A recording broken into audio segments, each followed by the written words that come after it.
ಎಲ್ಲರಿಗೂ ಕೂಡ ಗೊತ್ತಿದೆ ಎಷ್ಟು ದೊಡ್ಡ ಮಟ್ಟದಲ್ಲಿ ಈ ವಿಚಾರ ಸುದ್ದಿ ಆಗ್ತಿದೆ ಅನ್ನೋದು. ಅದು ಕೇಂದ್ರದ ವಿರುದ್ಧ ರಾಜ್ಯ ಸರ್ಕಾರ ಮಾಡೋದಕ್ಕೆ ಹೊರಟಿರುವಂತಹ ಪ್ರತಿಭಟನೆ. ರಾಜ್ಯ ಸರ್ಕಾರ ಈಗಾಗಲೇ ಅನುದಾನ ಕದನವನ್ನ ಆರಂಭ ಮಾಡಿದೆ ಕೇಂದ್ರದ ವಿರುದ್ಧ. ದೆಹಲಿಯಲ್ಲಿ ನಾಳೆ ಸಿಎಂ ಡಿಸಿಎಂ ಅವರ ನೇತೃತ್ವದಲ್ಲಿ ಬೃಹತ್ ಪ್ರತಿಭಟನೆಗೂ ಕೂಡ ಈಗಾಗಲೇ ಎಲ್ಲ ತಯಾರಿ ನಡೆದಿದೆ. ಪಕ್ಷಾತೀತವಾಗಿ ಹೋರಾಟಕ್ಕೆ ಬನ್ನಿ ಅಂತ ಹೇಳಿ ಈಗಾಗಲೇ ಬಿಜೆಪಿ ಸಂಸದರಿಗೂ ಸಿಎಂ ಆಹ್ವಾನವನ್ನ ಕೊಟ್ಟಿದ್ದಾರೆ, ಪತ್ರವನ್ನ ಬರೆದಿದ್ದಾರೆ. ಅನುದಾನ ಹೋರಾಟಕ್ಕಾಗಿ ದೆಹಲಿಗೆ ಹೊರಟಿದ್ದಾರೆ ಕಾಂಗ್ರೆಸ್ ನಾಯಕರು. ಹಾಗಾದ್ರೆ ನಾಯಕರು ಏನೇನು ಹೇಳಿದ್ರು ನೋಡೋಣ. ನೋಡಿ, ನಮಗೆ ಪ್ರತಿಯೊಂದರಲ್ಲೂ ಕೂಡ ಕೇಂದ್ರದಿಂದ ಅನ್ಯಾಯ ಆಗ್ತಾ ಇರತಕ್ಕಂಥದ್ದು ಎದ್ದು ಕಾಣ್ತಾ ಇದೆ. ಬಜೆಟಿನ ಘೋಷಣೆಗಳು ಕೂಡ ನಮ್ಮ ರಾಜ್ಯಕ್ಕೆ ಅನುಷ್ಠಾನ ಆಗೋದಿಲ್ಲ. ಕೊಟ್ಟ ಮಾತನ್ನು ಕೂಡ ಯಾವುದನ್ನು ಕೂಡ ಅವರು ಉಳಿಸ್ಕೊಳ್ತಾ ಇಲ್ಲ. ಬಾಯಿ ತೆಗೆದ್ರೆ ನಮ್ಮನ್ನು ಟೀಕೆ ಮಾಡ್ತೀರಾ ಹೊರತು ನೀವು ಕೇಂದ್ರದಿಂದ ನಮಗೆ ನ್ಯಾಯ ಕೊಡಿಸ್ತಕ್ಕಂಥದ್ದು ಏನಾದರೂ ಒಂದಾದರೂ ನೀವು ನಿದರ್ಶನ ಇದೆಯಾ? ನಮಗೆ ಹಣ ಬಂದಿಲ್ಲ. 18,000 ಕೋಟಿ ರೂಪಾಯಿಗೆ ನಾವು ಬೇಡಿಕೆ ಇಟ್ಟಿರೋದು ನಿಜವಾ ಅಲ್ವಾ? ಅದಕ್ಕೆ ನೀವು ಹಣ ಎಷ್ಟು ಕೊಟ್ಟಿದ್ದೀರಾ ಇಲ್ವಾ? ಎರಡೇ ಪಾಯಿಂಟ್. ಸೊ ನಮ್ಮ ಬರಬೇಕಾದ ಹಕ್ಕನ್ನು ಕೊಡಲಿಕ್ಕೆ ನಾವು ನಾಳೆ ಕೇಂದ್ರ ಸರ್ಕಾರದ ಗಮನ ಸೆಳೆಯಲಿಕ್ಕೆ ಒಂದು ಪ್ರತಿಭಟನೆ ಮಾಡ್ತಾ ಇದ್ದೀವಿ. ಇನ್ನೂ ಸಿಕ್ಕಿಲ್ಲ. ನಮ್ಮವ್ರು ಸುಮಾರು ಸಾರಿ ಹೋಗಿ ಬಂದ್ದಾರೆ, ಕೃಷ್ಣ ಬೈರೇಗೌಡರು, ಬೇರೆ ಬೇರೆ ಮಂತ್ರಿಗಳು. ಅದಕ್ಕೆ ಪರಿಹಾರ ಸಿಕ್ಕಿಲ್ಲ. ಸೊ ಅದಕ್ಕೆ ಒಂದು ಅಂತಿಮ ಪ್ರಯೋಗ ಮುಖ್ಯಮಂತ್ರಿ ಡಿಸಿಎಂ ಅವ್ರ ನೇತೃತ್ವದಲ್ಲಿ ನಡೀತಾ ಇದೆ. ಅನುದಾನ ತಾರತಮ್ಯವನ್ನ ಮಾಡಲಾಗ್ತಾ ಇದೆ, ಮಲತಾಯಿ ಧೋರಣೆಯನ್ನ ಇಲ್ಲಿ ಅನುಸರಿಸಲಾಗ್ತಾ ಇದೆ. ನಾವು ಕೊಡ್ತಾ ಇರೋದೇನು, ನಮಗೆ ಸಿಗ್ತಾ ಇರುವಂತದ್ದೇನು? ಹಾಗಾದ್ರೆ ಇಲ್ಲಿ ಅಭಿವೃದ್ಧಿ ಆಗ್ತಾ ಇರುವಂತದ್ದು, ನಾವು ಕೊಡ್ತಾ ಇರುವಂತಹ ಸಂಪನ್ಮೂಲ ನಮಗೆ ಸಿಗದೆ ಇದ್ದ ಮೇಲೆ ಹಾಗಾದ್ರೆ ಇಂತಹ ಒಂದು ಧೋರಣೆ ಯಾಕೆ? ಅದರಲ್ಲೂ ಕೂಡ ಬಿಜೆಪಿ ಏತರ ರಾಜ್ಯ ಸರ್ಕಾರಗಳು ಇದೆಯಲ್ಲ, ಅಂಥವರಿಗೆ ಈ ರೀತಿಯಾದಂತಹ ಒಂದು ತಾರತಮ್ಯ ಮಾಡ್ತಾ ಇದೆ ಕೇಂದ್ರ ಸರ್ಕಾರ ಅನ್ನುವಂತಹ ವಿಚಾರ ಈಗ ಬಹಳ ಚರ್ಚೆಗೆ ಕಾರಣ ಆಗ್ತಿರೋದು. ಅದಕ್ಕೆ ಮೊದಲ ಮುನ್ನುಡಿಯಾಗಿ ಕರ್ನಾಟಕ ಸರ್ಕಾರವೇ ಕೇಂದ್ರದ ವಿರುದ್ಧ ಪ್ರತಿಭಟನೆ ನಾಳೆ ಆರಂಭ ಮಾಡ್ತಾ ಇದೆ. ಮತ್ತು ಈಗಾಗಲೇ ನಾವು ಗಮನಿಸಿದ್ವಿ, ಇದು ಲೋಕಸಭೆ ಚುನಾವಣೆ ಹೊಸ್ತಿಲಲ್ಲಿ ದೊಡ್ಡ ಮಟ್ಟದ ಈಗ ಒಂದು ಬೆಳವಣಿಗೆ ಆಗ್ತಾ ಇರುವಂಥದ್ದು. ಅನೇಕ ಪ್ರಶ್ನೆಗಳಿದೆ ಇಲ್ಲಿ. ಈಗ ಒಂದು ಕಡೆ ಯಾಕೆ ಈ ಹಿಂದೆ ಕೂಡ ಹೇಳ್ತಾನೆ ಬಂದಿದ್ರು ಕೂಡ ಯಾಕೆ ಈ ರೀತಿಯ ಹೋರಾಟ ಮಾಡಲಿಲ್ಲ ಕಾಂಗ್ರೆಸ್ ಅನ್ನುವಂಥದ್ದು. ಮತ್ತೊಂದು ಕಡೆ ಇದು ಅನಿವಾರ್ಯತೆಯ ವಿಚಾರ ಕೂಡ ಬರ್ತಾ ಇದೆ.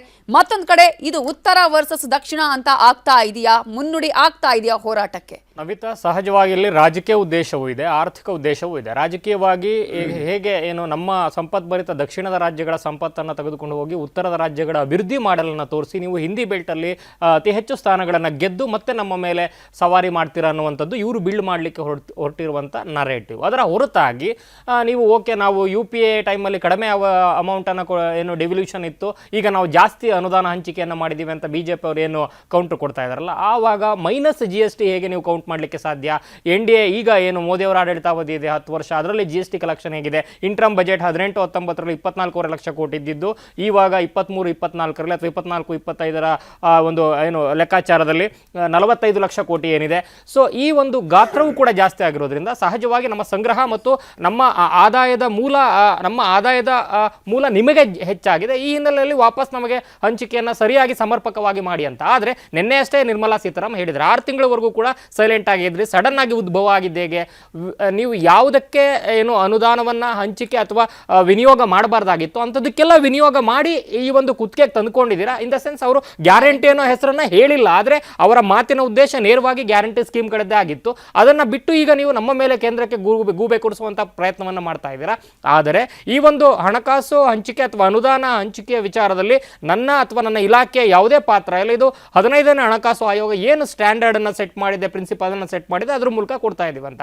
ಅದರಲ್ಲಿ ಡೆಮೋಗ್ರಫಿ ಬರುತ್ತೆ, ಪಾಪ್ಯುಲೇಷನ್ ಬರುತ್ತೆ, ಬರೀ 71 ಡಾಟಾ ಅಷ್ಟೇ ಅಲ್ಲ, 2011ರ ಡಾಟಾ ಜೊತೆಗೆ ಅಡಿಷನಲ್ ಆಗಿ ಏನು ಎಕನಾಮಿಕಲಿ ಆಕ್ಟಿವಿಟೀಸ್ ಇಲ್ಲದೆ ಇರುವಂತಹ ಅರಣ್ಯ ಪ್ರದೇಶ ಜಾಸ್ತಿ ಇರುವಂತಹ ರಾಜ್ಯಗಳಿಗೆ ಹೆಚ್ಚಿನ ಅನುದಾನವನ್ನು ಕೊಡಬೇಕು. ಉತ್ತರ ಪ್ರದೇಶದಂತಹ ಪಾಪ್ಯುಲೇಟೆಡ್ ಹೈಲಿ ಡೆನ್ಸಿಟಿ ಇರುವಂತಹ ರಾಜ್ಯಗಳಿಗೆ ಜಾಸ್ತಿ ಅನುದಾನವನ್ನು ಕೊಡಬೇಕು, ಯಾಕಂದ್ರೆ ಅಡ್ಮಿನಿಸ್ಟ್ರೇಟಿವ್ ಕಾಸ್ಟ್ ಜಾಸ್ತಿ ಇದೆ. ಆವಾಗ ಮಾತ್ರ ಆಮೂಲಾಗ್ರವಾಗಿ ಒಂದು ಬದಲಾವಣೆ ಅಭಿವೃದ್ಧಿ ಸಾಧ್ಯ ಅನ್ನುವಂಥದ್ದು ಹಣಕಾಸು ಆಯೋಗದ ಪರಿಕಲ್ಪನೆ. ಆ ಪರಿಕಲ್ಪನೆಯ ಆಧಾರದಲ್ಲಿ ಹಂಚಿಕೆ ಆಗ್ತಾ ಇದೆ ಅನ್ನುವಂಥದ್ದು ನಿರ್ಮಲಾ ಸೀತಾರಾಮನ್ ವಾದ. ಇನ್ನು ಯಡಿಯೂರಪ್ಪನವರು ಒಂದು ಸೂಕ್ಷ್ಮವಾಗಿ ಒಂದು ಮಾತನ್ನು ಹೇಳಿದ್ದಾರೆ, ಗ್ಯಾರಂಟಿಯನ್ನು ಬಂದ್ ಮಾಡಲಿಕ್ಕೆ ಹೊರಟಿದೆ, ಅಂಥದ್ದೊಂದು ಚಿಂತನೆ ನಡೀತಾ ಇದೆ. ಅದಕ್ಕೆ ಪೂರಕವಾಗಿ ಈಗಾಗಲೇ ಮಾಗಡಿ ಬಾಲಕೃಷ್ಣ ಅವರು ಕೊಟ್ಟ ಹೇಳಿಕೆಯನ್ನು ನೋಡಿದ್ವಿ, ಅಕ್ಷತೆ ಕಾಳಬೇಕಾ ನಿಮಗೆ ಅನ್ನಭಾಗ್ಯದ ಕಾಳಬೇಕಾ ಅಂತ. ಸೊ ಅದಕ್ಕೆ ಬೇರೆ ಬೇರೆ ರೂಪ ಆಯಿತು. ಇನ್ನು ಅನುದಾನ ಹಂಚಿಕೆ ವಿಚಾರದಲ್ಲಿ ಮಾತನಾಡಿದಂಥ DK ಸುರೇಶ್ ಅವರ ಒಂದು ಕಾಂಟೆಕ್ಸ್ಚುಯಲ್ ರೆಫರೆನ್ಸ್, ಅದು ಪ್ರತ್ಯೇಕತೆ ಅಥವಾ ಆಂಟಿ ನ್ಯಾಷನಲಿಸಮ್ ಸ್ವರೂಪ ಪಡ್ಕೊಳ್ತಾ ಇದೆ ಅಂತ ಭಾವಿಸಿದಂಥ ಕಾಂಗ್ರೆಸ್ ಅದಕ್ಕೆ more of ultra regionalism nationalism ಅನ್ನ ಅಥವಾ ಪ್ರಾದೇಶಿಕತೆಯ ಒಂದು ಸ್ಪರ್ಶವನ್ನು ಕೊಡಲಿಕ್ಕೆ ಪ್ರಯತ್ನ ಮಾಡ್ತು. ಈ ಹಿನ್ನೆಲೆಯಲ್ಲಿ ಯಡಿಯೂರಪ್ಪನವರು ಕೊಟ್ಟಿರುವಂತಹ ಒಂದು ಸ್ಟೇಟ್ಮೆಂಟ್ ಸೂಕ್ಷ್ಮವಾಗಿ ಗಮನಿಸಬೇಕು. ಬೊಮ್ಮಾಯಿ ಅವರು ಒಂದು ಪೊಲಿಟಿಕಲ್ ಸ್ಟಂಟ್ ಅಂತ ಹೇಳಿದ್ದಾರೆ. ಅದರ ಹೊರತಾಗಿ ಯಡಿಯೂರಪ್ಪನವರು ಕೊಟ್ಟಿರೋ ಸ್ಟೇಟ್ಮೆಂಟ್ ಆಧಾರದಲ್ಲಿ ಹೇಳೋದಾದ್ರೆ ಗ್ಯಾರಂಟಿಯನ್ನು ಬಂದ್ ಮಾಡಲಿಕ್ಕೆ ಮೈಂಡ್ ಸೆಟ್ ಅನ್ನ ರೆಡಿ ಮಾಡ್ತಾ ಇದೆ ಕಾಂಗ್ರೆಸ್. ನಾವು ಎಲ್ಲ ಪ್ರಯತ್ನವನ್ನು ಮಾಡಿದ್ವು, ಅನುದಾನ ಸಿಗಲಿಲ್ಲ, ನಾವು ಶಕ್ತಿ ಮೀರಿ ಎಲ್ಲವನ್ನು ಕೊಡ್ಲಿಕ್ಕೂ ಪ್ರಯತ್ನ ಮಾಡಿದ್ವಿ, we have fulfilled our promises. ಆದರೆ ಬರಬೇಕಾಗಿರೋದು ಅನ್ಯಾಯ ಆಗಿರೋದನ್ನ ಅನಿವಾರ್ಯವಾಗಿ ನಿಲ್ಲಿಸ್ತಾ ಇದೀವಿ ಅನ್ನುವಂಥ ಒಂದು ರೆಟರಿಕ್ ಬಿಲ್ಡ್ ಮಾಡಲಿಕ್ಕೆ ನಾಳೆ ಇನ್ ಫ್ಯೂಚರ್ ಅಂಥದ್ದೊಂದು ವೇದಿಕೆ ಸಜ್ಜು ಮಾಡ್ತಾ ಇದೆಯಾ ಅನ್ನುವಂಥ ಒಂದು ಸಂದೇಹ ಮೂಡೋ ರೀತಿ ಯಡಿಯೂರಪ್ಪನವರು ಮಾತಾಡಿದ್ದಾರೆ. ಅದು ಮುಂದಿನ ದಿನಗಳಲ್ಲಿ ನೋಡಬೇಕು. ಆದರೆ ಸದ್ಯಕ್ಕಂತೂ ಇವರು ದೆಹಲಿಯಲ್ಲಿ ಹೋಗೋ ಮೂಲಕ ದಕ್ಷಿಣದ ಇತರ ರಾಜ್ಯಗಳಿಗೂ ಕೂಡ ಒಂದು ಪ್ರವೋಕನ್ನು ಮಾಡ್ತಾ ಇದ್ದಾರೆ. ಅದಕ್ಕೆ ಪೂರಕವಾಗಿ ಈಗಾಗಲೇ ಕೇರಳ ಪಿನರಾಯಿ ರಾಜನ 18ಕ್ಕೆ ನಾವು ಹೋಗಿ ಪ್ರೊಟೆಸ್ಟ್ ಮಾಡ್ತೀವಿ ಅಂತ ಹೇಳಿದ್ದಾರೆ. ನೆಕ್ಸ್ಟ್ ಇವೆಂಚುವಲಿ ತಮಿಳುನಾಡು ಬರುತ್ತೆ, DMK. ಯಾಕಂದ್ರೆ ಇವರೆಲ್ಲರಿಗಿಂತ ಮುಂಚಿತವಾಗಿ ಅಂತ ಕೂಗಣ್ಣ ಅನುದಾನ ಹಂಚಿಕೆ ಇಂಥ ವಿಚಾರದಲ್ಲಿ ಅತಿ ದೊಡ್ಡ ಧ್ವನಿ DMKದು, ಸೆಂಟ್ರಲ್ ವಿರುದ್ಧ ಯಾರೇ ಅಲ್ಲಿರಲಿ. ಈ ಹಿನ್ನೆಲೆಯಲ್ಲಿ ಇನ್ನು ತೆಲಂಗಾಣ ಇವರದ್ದೇ ಸರ್ಕಾರ ಇದೆ, ಅವರು ಕೂಡ. ಸೊ ಕ್ಲೋಸ್ ಟು ಎಲೆಕ್ಷನ್ ಇಂಥದ್ದೊಂದು ನರೇಟಿವ್ನ ಬಿಲ್ಡ್ ಮಾಡಲಿಕ್ಕೆ ಅನುಕೂಲ ಆಗೋ ರೀತಿ ಒಂದು ಆರ್ಥಿಕವಾಗಿ ಅವರಿಗೆ ಬೇಕಿರುವಂಥ ಅನುದಾನದ ಹಂಚಿಕೆ ಅಥವಾ ಅನ್ಯಾಯದ ಒಂದು ಏನೋ ವಾದವನ್ನು ಮಾಡ್ತಾ ಇದ್ದಾರೆ. ಅದಕ್ಕೆ ಪೂರಕವಾಗಿ ಕೇಳುವಂಥದ್ದು, ಸ್ಟ್ರೆಸ್ ಡೆವಲಪ್ ಮಾಡುವಂಥದ್ದು. ಅದರ ಜೊತೆಗೆ ಪೊಲಿಟಿಕಲಿ INDA ಕೂಟ ಉತ್ತರದಲ್ಲಿ ಹಿಂದಿ ರಾಜ್ಯಗಳಲ್ಲಿ ಛಿದ್ರ ಆಗಿದೆ. ಅಟ್ಲೀಸ್ಟ್ ಸೌತಲ್ಲಿ ನಾವು ಈ ಒಂದು ರೆಟರಿಕ್ನ ಬಿಲ್ಡ್ ಮಾಡಿದ್ರೆ ಹೆಲ್ಪ್ ಆಗುತ್ತಾ ರಿಟೈನ್ ಮಾಡಲಿಕ್ಕೆ ಸೀಟ್ಸ್ನ ಅನ್ನುವಂಥ ಒಂದು ಮುಂದಾಲೋಚನೆ ಕೂಡ ಇದ್ರೂ ಇರಬಹುದು ರಾಜಕೀಯವಾಗಿ ಅನ್ನಿಸ್ತಾ ಇದೆ. ಎಸ್ ಪಟೇಲ್ ರೇ, ಇಲ್ಲಿ ಈಗ ಹಣಕಾಸು ಆಯೋಗ ಏನು ಬಿಡುಗಡೆ ಮಾಡಿ ನಿರ್ಮಲಾ ಸೀತಾರಾಮನ್ ಕೂಡ ಹೇಳಿದ್ರು, ಅವರಿಗೆ ಅಂದ್ರೆ ಅದು ಸ್ವಾಯತ್ತ ಸಂಸ್ಥೆ ಆಗಿರುವಂಥದ್ದು, ನಮ್ಗೆ ಏನಲ್ಲಿ ಇಂಟರ್ಫಿಯರ್ ಇಲ್ಲ ಅನ್ನುವಂಥದ್ದು. ಈಗ ಏನು ವಿಶ್ಲೇಷಣೆಯನ್ನು ಮಾಡ್ತಾ ಹೋಗೋದಾದ್ರೆ, ಹಾಗಾದ್ರೆ ಇದರಲ್ಲಿ ಈಗ ಇವರು ಪ್ರತಿಭಟನೆ ಮಾಡಿದ್ರು, ಅಲ್ಲಿ ಗಮನ ಸೆಳೆದ್ರು ಕೂಡ ಅವಕಾಶ ಇದೆಯಾ ಕೊಡೋದಕ್ಕೆ? ಇದಕ್ಕೆ ಸಂಘರ್ಷಕ್ಕೆ, ಕೇಂದ್ರ ರಾಜ್ಯ ಸಂಘರ್ಷಕ್ಕೆ ಪರಿಹಾರ ಏನು? ನಿಮಗೆ ಸಂವಿಧಾನದಲ್ಲಿ ಇರ್ತಕ್ಕಂಥ ಕೇಂದ್ರ ಸರ್ಕಾರ ದುಡ್ಡು ಅಂದರೆ ಯಾರ್ದದು ದುಡ್ಡು? ರಾಜ್ಯ ಸರ್ಕಾರಗಳ ಮತ್ತು ಕೇಂದ್ರಾಡಳಿತ ಪ್ರದೇಶಗಳ ಸರ್ಚಾರ್ಜು ಮತ್ತು ಸೆಸ್ ಮತ್ತು ಈ ತೆರಿಗೆ ಹಣದ ಒಟ್ಟಾರೆ ಸಂಗ್ರಹವೇ ಕೇಂದ್ರ ಸರ್ಕಾರದ್ದು. ಮತ್ತು ಸಂವಿಧಾನದ 7ನೇ ಪರಿಚ್ಛೇದ ಕೂಡ ಅದಕ್ಕಾಗಿ ಸ್ವತಂತ್ರ ಸಂಸ್ಥೆ ರಚನೆ ಮಾಡಲಿಕ್ಕೆ ಹಣಕಾಸು ಆಯೋಗವನ್ನು ಮಾಡಿರುವಂಥದ್ದು. ಅದಕ್ಕೆ ಅದು ಏನು ಶಿಫಾರಸು ಮತ್ತು ಆ ಶಿಫಾರಸನ್ನು ಕೇಂದ್ರ ಸರ್ಕಾರ ಇಂಪ್ಲಿಮೆಂಟ್ ಮಾಡಬೇಕಂತ ಇರತಕ್ಕಂಥದ್ದು. ಇದು ಒಂದು ಭಾಗ. ಮತ್ತೊಂದು ಕಡೆ ನಮಗೆ 14ನೇ ಹಣಕಾಸು ಆಯೋಗ ನಮಗೆ ಕೊಡ್ತಕ್ಕಂಥ ಅನುದಾನದಲ್ಲಿ ಕೂಡ ಕಡಿಮೆ ಕೊಡ್ತು. ಅದೊಂದರಿಂದಲೇ ನಮ್ಮ ರಾಜ್ಯಕ್ಕೆ ಸುಮಾರು 30-35 ಸಾವಿರ ಕೋಟಿ ನಷ್ಟ ಆಗುತ್ತೆ ಅಂತೇಳಿ ವಿವರಣೆಯನ್ನು ಕೊಡ್ತಿದ್ದಾರೆ. ನಿಮಗೆ ಹಣಕಾಸು ಆಯೋಗಗಳು ತೆಗೆದುಕೊಳ್ತಕ್ಕಂಥ ತೀರ್ಮಾನಗಳು ಕೂಡ ಆಯಾ ರಾಜ್ಯದ ಭವಿಷ್ಯವು ಕೂಡ ಅಡಗಿರ್ತಕ್ಕಂಥದ್ದು. ನಿಮಗೆ ಇವತ್ತಲ್ಲ, ಕಳೆದ 10 ವರ್ಷಗಳಿಂದ ಕೂಡ ಸೌತ್ ಫಸ್ಟ್ ಮತ್ತು ಈ ಸೌತ್ನ ತೆರಿಗೆ ಸಂಬಂಧಪಟ್ಟಿಗೆ ಈಗಾಗಲೇ ಟ್ವೀಟ್ಗಳು ಆರಂಭ ಆಗಿರ್ತಕ್ಕಂಥ ಕಳೆದ 10 ವರ್ಷಗಳಿಂದಲೂ ಕೂಡ ಆರಂಭ ಆಗಿರುವಂಥದ್ದು. ನಿಮಗೆ ಮೊದಲು ತಮಿಳುನಾಡು ಧ್ವನಿ ಎತ್ತು, ನಂತರ ಆಂಧ್ರದವರು ಧ್ವನಿ ಎತ್ತು, ನಂತರ 2013ರಲ್ಲೇ ಸಿದ್ದರಾಮಯ್ಯ ಮುಖ್ಯಮಂತ್ರಿ ಇದ್ದಂಥ ಸಂದರ್ಭದಲ್ಲೂ ಕೂಡ ನಮ್ಮ ತೆರಿಗೆ ಹಣವನ್ನು ನಮಗೆ ಕೊಡಿ ಅಂತ ಕೇಳ್ತಿದ್ರು. ಈಗ ನಾವು 100 ರೂಪಾಯಿಯನ್ನು ಕೇಂದ್ರ ಸರ್ಕಾರ ಕೊಟ್ಟರೆ ನಮಗೆ ಸಿಗುವಂಥದ್ದು 13 ರೂಪಾಯಿ. ಉಳಿದಂಥದ್ದು ಕೇಂದ್ರ ಸರ್ಕಾರ ಅಭಿವೃದ್ಧಿ ಯೋಜನೆಗೆ ಬಳಸುತ್ತೆ. ಮತ್ತು ಯಾವ ಅಭಿವೃದ್ಧಿ ಹೊಂದಿಲ್ಲ, ಜನಸಂಖ್ಯೆ ಆಧಾರದ ಮೇಲೆ ಹೆಚ್ಚು ಜನಸಂಖ್ಯೆ ಇರ್ತಕ್ಕಂಥದ್ದು, ದಟ್ಟ ಅರಣ್ಯ ಪ್ರದೇಶ ಇರ್ತಕ್ಕಂಥದ್ದು ಮತ್ತು ಅಭಿವೃದ್ಧಿ ಹೊಂದಿಲ್ಲದ ರಾಜ್ಯಗಳಿಗೆ ವಿನಿಯೋಗವನ್ನು ಮಾಡ್ತಕ್ಕಂಥದ್ದು. ಆದರೆ ಇಲ್ಲಿ ಇವರ ಪ್ರಶ್ನೆ ಅಂತೇಳಿ ನಮಗೆ ಕೊಡ್ತಕ್ಕಂಥ 13 ರೂಪಾಯಿನಾದರೂ ನೀವು ನ್ಯಾಯಯುತವಾಗಿ ಅದನ್ನು ತಲುಪಿಸಿ ನಮ್ಮ ದುಡ್ಡನ್ನು ನಮಗೆ ಕೊಡಿ. ರಾಜ್ಯದಲ್ಲಿ ಬರ ಆದರೆ ನೀವು ದುಡ್ಡು ಕೊಡಲ್ಲ, ನೀವೇ ಯೋಜನೆಗಳನ್ನ ಘೋಷಣೆ ಮಾಡಿದ್ರಿ. ಈಗ ಭದ್ರಾ ಮೇಲ್ದಂಡೆ ಯೋಜನೆ ಘೋಷಣೆ ಮಾಡಿದ್ರೆ 5,000 ಕೋಟಿಯನ್ನು ಫಿಕ್ಸ್ ಅಂತ ಹೇಳಿದ್ರೆ ಅದು 2 ವರ್ಷ ಆದರೂ ನೀವು ನಮಗೆ ಕೊಟ್ಟಿಲ್ಲ. ಮತ್ತು 15 ಹಣಕಾಸು ಆಯೋಗ ಒಂದು ಶಿಫಾರಸು ಮಾಡ್ತಾ, ಆ ಶಿಫಾರಸಿನ ಪ್ರಕಾರ ಕೂಡ 5,495 ಕೋಟಿ ರೂಪಾಯಿ ಇವತ್ತು ಕೊಡ್ತಾ ಇಲ್ಲ. ಈ ಥರದ ಮಲತಾಯಿ ಧೋರಣೆಯಿಂದ ನಮ್ಮ ಅಭಿವೃದ್ಧಿ ಕುಂಠಿತ ಆಗುತ್ತೆ. ಯಾಕಂದರೆ ಈಗ ನಾವು ಕೇಳ್ತೀವಿ, ನೀವೆಲ್ಲ ಟ್ಯಾಕ್ಸ್ ಕಟ್ಟಂತಾರೆ, ಬೆಂಗಳೂರು ರೋಡು ಅಭಿವೃದ್ಧಿ ಆಗಿಲ್ಲ ಅಂತ ನಾವು ಪ್ರಶ್ನೆಯನ್ನು ಮಾಡ್ತೀವಿ. ಹಾಗಾದರೆ ನಮ್ಮ ಟ್ಯಾಕ್ಸ್ ದುಡ್ಡು ಉತ್ತರ ಪ್ರದೇಶಕ್ಕೆ ಹೋಗೋದು ತಪ್ಪಲ್ಲ. ಇದು ಒಕ್ಕೂಟ ವ್ಯವಸ್ಥೆಯಲ್ಲಿ ಇದ್ದೀವಿ, ಫೆಡರಲ್ ಸಿಸ್ಟಮ್ನಲ್ಲಿದ್ದೀವಿ. ಯಾವ ಬಡ ರಾಜ್ಯಗಳಿದ್ದಾವೆ, ಅಭಿವೃದ್ಧಿ ಹೊಂದಿರ್ತಕ್ಕಂಥ ರಾಜ್ಯಗಳಿಗೆ ಹಂಚೋದು ಅದು ಒಕ್ಕೂಟ ವ್ಯವಸ್ಥೆಯಲ್ಲಿ ಸಿಸ್ಟಮ್. ಹಾಗಂತ ನೀವು ಅವರಿಗೆ ಅಭಿವೃದ್ಧಿಗೆ ದುಡ್ಡು ಕೊಟ್ಟಿದ್ದಲ್ದಲೆ ನಮ್ಮ ತೆರಿಗೆಯನ್ನು ನಾವು ಕೊಡಲಿಲ್ಲ ಅಂತ ಸಂದರ್ಭದಲ್ಲಿ ಅದು ಜನಸಾಮಾನ್ಯರಲ್ಲಿ ಮತ್ತು ತೆರಿಗೆ ಕಟ್ಟತಕ್ಕಂಥಲ್ಲಿ ತೆರಿಗೆದಾರನ ಕೂಡ ಪ್ರಶ್ನೆ ಮಾಡ್ತಾನೆ. ಮೂಲಭೂತ ಸೌಕರ್ಯಗಳ ಸಂಬಂಧಪಟ್ಟಿಗೆ ಪ್ರಶ್ನೆಯನ್ನು ಮಾಡ್ತಿರುವಂಥದ್ದು.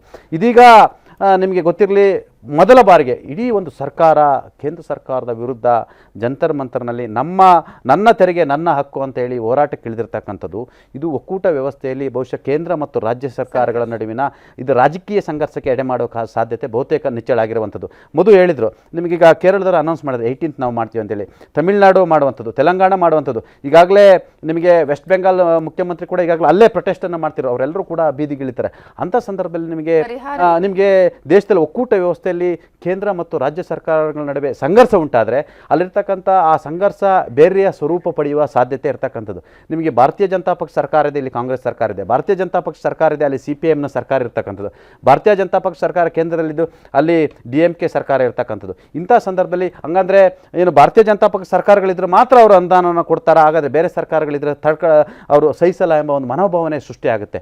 ಕೆಲವೊಂದು ಕಡೆ ಪ್ರಧಾನಿ ನರೇಂದ್ರ ಮೋದಿ ಅವ್ರಿಗೆ ಅವ್ರದ್ದೇ ಆದ ಒಂದು ಇಮೇಜ್ ಇರ್ತಕ್ಕಂಥದ್ದು. ಇಂಥ ತೆರಿಗೆ ವಿಚಾರದಲ್ಲಿ ಜನಸಾಮಾನ್ಯನಾದರೂ ಆಳಕ್ಕೆ ಇಳಿದ್ರೆ, ರಿಸರ್ಚ್ ಮಾಡ್ಲಿಕ್ಕೆ ಇಳಿದ್ರೆ ಅಲ್ಲಿ ಒಂದಷ್ಟು ಅಂಕಿಅಂಶಗಳು ಸಿಕ್ಕಿರೆ ಪ್ರಧಾನಿ ನರೇಂದ್ರ ಮೋದಿ ಅಂತವರ ಇಮೇಜ್ ಇರ್ತಕ್ಕಂಥವ್ರು ಕೂಡ ಎಲ್ಲ ಒಂದು ಕಡೆ ತೊಂದರೆ ಆಗುವಂಥದ್ದು. ನಿಮಗೆ ಪ್ರಮುಖವಾಗಿ ಏನಾಗಿದೆ ಅಂತ ಹೇಳಿದ್ರೆ, ಈಗ ಸರ್ಕಾರ ಏನು ಮಾಡ್ಬೋದು, ಈಗ ಪ್ರೊಟೆಸ್ಟನ್ನು ಮಾಡೋ ಮುಖಾಂತರ ಕೇಂದ್ರ ಸರ್ಕಾರನ ಎಚ್ಚರಿಸ್ಬೋದು. ನಾನು ನಿಮ್ಗೆ ಹೇಳ್ತೀನಿ, ಈಗ 16ನೇ ಹಣಕಾಸು ಆಯೋಗ ರಚನೆ ಆಗುತ್ತೆ. ಈ 16ನೇ ಹಣಕಾಸು ಆಯೋಗಕ್ಕೆ ಸರ್ಕಾರಕ್ಕೆ, ನಮ್ಮ ರಾಜ್ಯ ಸರ್ಕಾರಗಳು ಯಾರಿಗೆ ಅನ್ಯಾಯ ಆಗಿದೆ, ನಾವು ಎಷ್ಟು ತೆರಿಗೆ ಕಟ್ತೀವಿ, ಈಗ 4,30,000 ಕೋಟಿ ರೂಪಾಯಿಯನ್ನು ನಾವು ಕೇಂದ್ರ ಸರ್ಕಾರಕ್ಕೆ ನಾವು ಕೊಡ್ತಾ ಇದ್ದೀವಿ, ನಮ್ಮ ರಾಜ್ಯದ ತೆರಿಗೆ. ಮಹಾರಾಷ್ಟ್ರ ಬಿಟ್ಟರೆ 2ನೇ ರಾಜ್ಯ ನಮ್ಮದು. ಇಡೀ ದೇಶದ ಸಂಪತ್ತಿನ ಮೂಲ ಏನು ಒಡೆಯರು ಮಹಾರಾಷ್ಟ್ರ ಮತ್ತು ಕರ್ನಾಟಕ ಅಂತ ಹೇಳಿದ್ರೆ ತಪ್ಪಾಗಲಾರ್ದು. ಅದು ಇವತ್ತು ಚರ್ಚೆ ಆಗ್ತದೆ. ಬೆಂಗಳೂರು 60% ಟ್ಯಾಕ್ಸ್ ಇದೆ, ನಾವು ಉತ್ತರ ಕರ್ನಾಟಕ ಅಭಿವೃದ್ಧಿ ಖರ್ಚು ಮಾಡ್ತೀವಿ, ಕೃಷ್ಣಾ ಮೇಲ್ದಂಡೆ ಖರ್ಚು ಮಾಡ್ತೀವಿ. ಹಾಗಾಗಿ ಸಂಪತ್ತು ಸಮಾನವಾಗಿ ಹಂಚಿಕೆ ಆಗಬೇಕು. ಆಗ ಅಲ್ಲಿ ಮತ್ತು ಸಂಪತ್ತು ಸಮಾನ ಹಂಚಿಕೆ ವಿಚಾರದಲ್ಲಿ ಅದು ಕಾಂಗ್ರೆಸ್ ಇರ್ಬೋದು ಅಥವಾ ಬೇರೆ ಸರ್ಕಾರಗಳದ್ದು ಯಾರು ಕೂಡ ರಾಜಕೀಯ ಮಾಡೋದು. ಆ ಇಮೇಜ್ ಪ್ರಶ್ನೆಗೆ ಕಾಂಟ್ರಾಡಿಕ್ಟರಿ ಆಗಿ ಬಿಜೆಪಿ ಕೂಡ ಒಂದು ವಾದವನ್ನ ಮಂಡಿಸುತ್ತೆ. ಎಕ್ಸ್ಪ್ರೆಸ್ ವೇಗೆ ದುಡ್ಡು ಕೊಟ್ಟಿಲ್ವಾ, ಅದು ಕೇಂದ್ರ ಸರ್ಕಾರ ಕೊಟ್ಟಿಲ್ವಾ, ಮೈಸೂರು ಎಷ್ಟು ದಶಕಗಳಿಂದ ಕಾಲ ಇತ್ತು, ಅಥವಾ ಏನು ಯಾವುದು ಟೆಕ್ಸ್ಟೈಲ್ ಪಾರ್ಕ್ಗಳು, ಫುಡ್ ಪಾರ್ಕ್, ಇದಕ್ಕೆಲ್ಲ ಯಾರು ಕೇಂದ್ರ ಸಹಭಾಗಿತ್ವ ಯೋಜನೆಯಲ್ಲೂ ಕೂಡ 60-40 ಇರ್ತಕ್ಕಂಥ ರಾಜ್ಯ ಸರ್ಕಾರ ದುಡ್ಡು ಹಾಕ್ಬೇಕು. ನಾಟ್ ಓನ್ಲಿ ಬಿಜೆಪಿ ಅವರು ಅವರ ಸ್ಟ್ಯಾಟಿಸ್ಟಿಕ್ಸ್ ಅನ್ನು ಕೊಡ್ತಾ ಇದ್ದಾರೆ. ಆದ್ರೆ ಇದು ನಾನು ಹೇಳಿದ ಒಕ್ಕೂಟ ವ್ಯವಸ್ಥೆಯಲ್ಲಿ ಬೇರೆ ರೀತಿ ಸಂದೇಶ ಆಗುತ್ತೆ. ಈಗ ನೋಡಿ, ಎಲ್ಲ ಪತ್ರಿಕೆಗಳ ಅಡ್ವರ್ಟೈಸ್ ಅನ್ನು ಕೊಟ್ಟಿದ್ದಾರೆ. ನೀವು ಕಾನೂನಾತ್ಮಕ ಹೋದ್ರೆ ಅವರು ಸರ್ಕಾರ ಪ್ರತಿಭಟನೆ ಮಾಡಿದ್ರೆ ಅದಕ್ಕೆ ಜಾಹೀರಾತನ್ನು ಕೊಡ್ಬೋದು. ನೀವು ಮಾರಲಿಟಿ ಬಂದ್ರೆ, ನೈತಿಕತೆ ಪ್ರಶ್ನೆ ಬಂದ್ರೆ ಅದು ಯಾರು ದುಡ್ಡು, ಒಂದು ಸೆಕೆಂಡ್ ನಮ್ಮ ತೆರಿಗೆ ದುಡ್ಡು ಇರ್ತಕ್ಕಂಥದ್ದು. ಹಾಗಾಗಿ 80 ಕೋಟಿ ಫ್ರೀ ರೇಷನ್ ತಗೋತಾ ಇರ್ಬೇಕಾದ್ರೆ ಕರ್ನಾಟಕದವರು ಇದ್ದಾರೆ, ತಮಿಳುನಾಡವರು ಇದ್ದಾರೆ, ತೆಲಂಗಾಣದ. ಹಾಗಾಗಿ ಎರಡು ಸರ್ಕಾರಗಳು ಕುಳಿತು ಮಾತುಕತೆಯನ್ನು ನಡೆಸಿ ಇದಕ್ಕೊಂದು ಪರಿಹಾರ ಕೊಡಬೇಕು. ಈ ಥರ ಹೋರಾಟ ಮಾಡುವಂಥದ್ದು ಈ ದೇಶಕ್ಕೆ ಎಲ್ಲ ಒಂದು ಕಡೆ ಈ ಒಕ್ಕೂಟ ವ್ಯವಸ್ಥೆಯಲ್ಲಿ ಬಹುಶಃ ರಾಜ್ಯ ಮತ್ತು ಕೇಂದ್ರಗಳ ನಡುವಿನ ಸಂಘರ್ಷಕ್ಕೆ ಎಡೆ ಮಾಡೋ ಕೂಡ ಸಾಧ್ಯತೆ ಇರುತ್ತೆ. ಪರಿಹಾರವನ್ನು ಕಂಡುಕೊಳ್ಳುವಂಥ ಪ್ರಯತ್ನಗಳು ಆಗಬೇಕಾಗುತ್ತೆ. ಇದು ಚುನಾವಣೆಯ ಸಂದರ್ಭದಲ್ಲಿ ಮತದಾರರ ಮೇಲೆ ಏನೆಲ್ಲ ಪರಿಣಾಮ ಬೀರುತ್ತೆ ಅನ್ನೋದನ್ನ ಕಾದು ನೋಡಬೇಕಾಗಿದೆ. ಕನ್ನಡಿಗರ ನೆಚ್ಚಿನ ನ್ಯೂಸ್ 18 ಕನ್ನಡ ಈಗ ವಾಟ್ಸ್ಆಪ್ನಲ್ಲೂ ಲಭ್ಯ. ಕರ್ನಾಟಕ, ದೇಶ ವಿದೇಶಗಳ 360 ಡಿಗ್ರಿ ಸುದ್ದಿಯ ವಿವರಗಳನ್ನ ನಿಮ್ಮ ಕೈ ಬೆರಳುಗಳಲ್ಲೇ ಪಡಿಲಿಕ್ಕೆ ಈ QR ಕೋಡ್ ಅನ್ನ ಸ್ಕ್ಯಾನ್ ಮಾಡಿ, ನಮ್ಮ ಚಾನಲ್ ಫಾಲೋ ಮಾಡಿ, ನೋಟಿಫಿಕೇಶನ್ ಆನ್ ಮಾಡಿ.